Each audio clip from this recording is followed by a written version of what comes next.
Bay Dolomite Beach po tayo.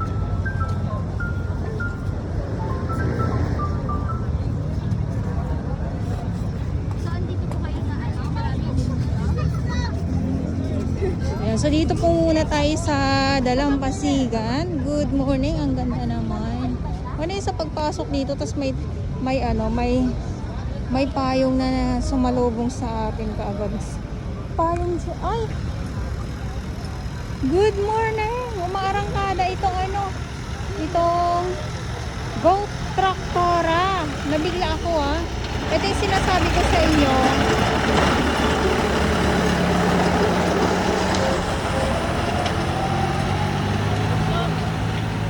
Na pag umarangkada po yan, so tuloy-tuloy po na makita natin na malinaw or balik ganda ang buhangin kasi nga po nakakalaykay po siya ng maayos nitong Go Traktora.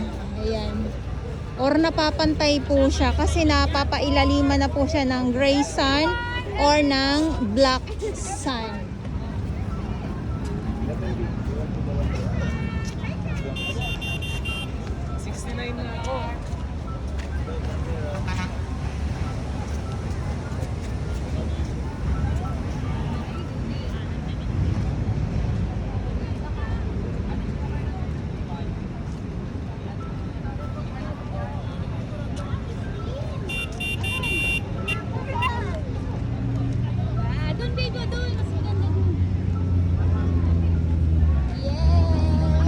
Kids, ang cute naman nila.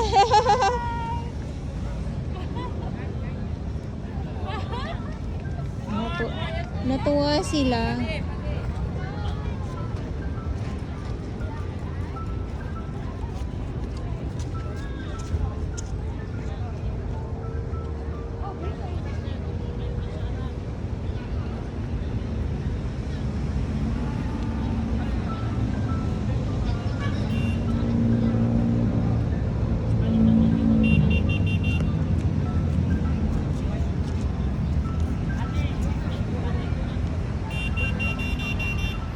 Ay, lumabas na.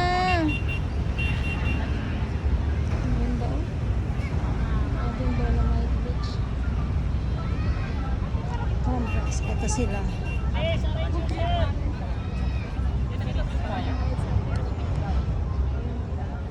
Sila na yung ating iba't ibang mga. Hi sir! Good morning po. Taga saan po kayo kung okay lang? We are from International Association of Youth and Students for Peace Pilipinas. Wow. So first time po ba dito mag-clean up? Yes ma'am. Pero before, we have our group also. Before ng Dolomite, we Opo. already conducted several. Yung mga volunteers po natin ngayon na mga kasamahan mo po ay mga taga saan po sila? Iba't ibang po? Yes, they came from different places like from Hong Kong. Some of them are from Singapore, Opo. Japan. So we're an international organization. So we more on do work especially on the Sustainable Development Goals of the United Nations. So we're very glad to be here to collaborate and also to take part of this celebration of the International Coastal Cleanup Day and International Day of Peace. Yes, Yes. ayan. Thank you po. So, Okay. magandang umaga po sa inyo, sir and ma'am, sa inyong lahat, sa inyong mga grupo. So ayun na nga po, tuloy lang po ang update natin at eto na naman yung sama na naman ng panahon. Sana naman huwag naman bumagsak yung ulan, madilim na naman po ang kalangitan at eto na nga po, tulad ng nababanggit ko iba't ibang grupo yung nandito ngayon sa Manila Bay Dolomite Beach at halo-halo parang parang yung sa malamig palamig, ayan. At ito nga yung ating natanong kanina si sir. Ayan, so halo ang kanilang mga kasamahan ng mga volunteers na naglinis. Pero hindi lang sila yung kanina na natanong natin. At ito naman po, mga nasa sako, mga kahoy, iba't ibang mga kalat po yan. Ayan naman ay kukunin din naman po yan ng truck. So doon sa kabila sa 2 ay talaga namang wala nang kalat doon, malinis na Pero sana wag naman na umulan or 'di ba? Kasi pag may bagyo talaga, yan ay hindi na talaga maiwasan yung pagdating ng mga kalat dito sa dalampasigan ng Manila Bay. Sa hindi lang dito sa may Mall of Asia, ganun din. Baseco, Tansa, Cavite, kasi talagang international nga po eh. Ayan. Nakakatuwa lang.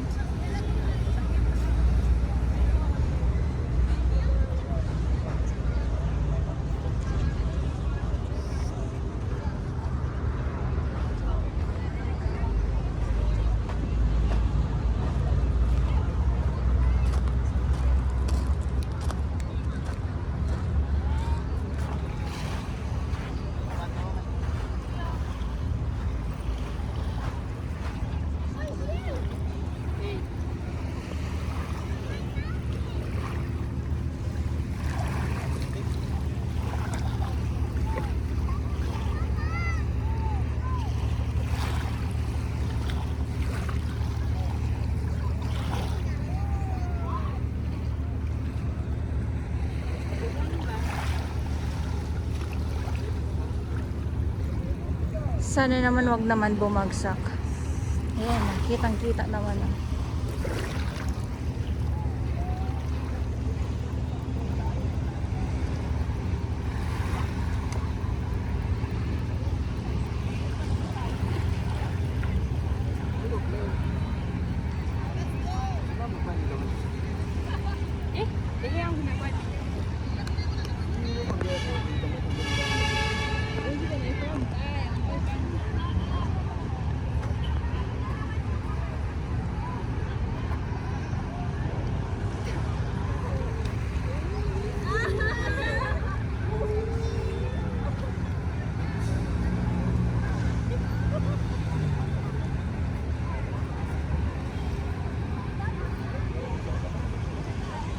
Bigla naman dumilim.